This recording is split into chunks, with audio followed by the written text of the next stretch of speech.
আমরা দেশের জন্য প্রার্থনা করব। তোমরা সকলে হাত বাড়াও। Thank you Jesus, thank you Jesus, hallelujah. আমরা গোটা দেশের জন্য প্রার্থনা করব। আর এই দেশের মধ্যে থাকা প্রত্যেকটা রাজ্য, গ্রাম, পাড়ার জন্য প্রার্থনা করব।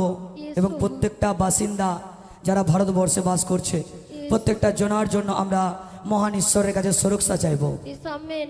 স্বর্গস্থ পিতা, স্বর্গের মহান মালিক, ও প্রভু তোমার মহিমা হোক তাদের উপরে।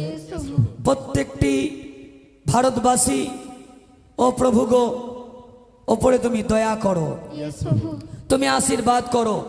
যে কোনো জাতি হোক, যে কোনো ধর্ম হোক, প্রত্যেকটা বাসিন্দার জন্য আমি প্রার্থনা করি। এই ভারতবর্ষের জন্য তুমি আশীর্বাদ করো স্বর্গস্থ পিতা।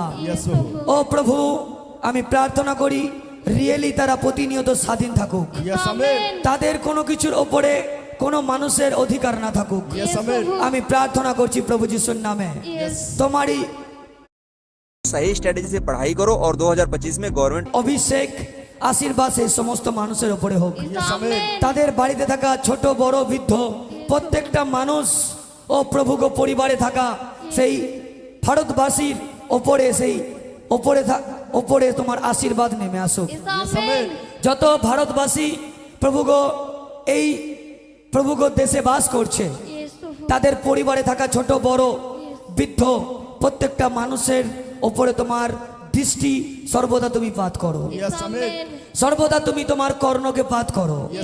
এবং আমি প্রার্থনা করি অনেক অনুগ্রহ তাদের উপরে তুমি ঠেলে দাও।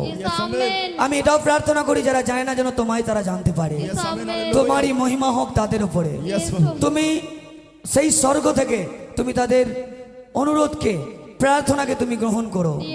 আমি প্রার্থনা করছি কারণ অনেক মানুষ এই ভারতবর্ষে অনেক সমস্যায় রয়েছে প্রভুগ, নানান ভাবে, কেউ রোগে, কেউ প্রভুগ অভাবে, কেউ নেশার মধ্যে, কেউ অশান্তির মধ্যে, ও কেউ আবার অনেক রকম যে বিষয়বস্তু চারিদিকে যা হচ্ছে প্রভু।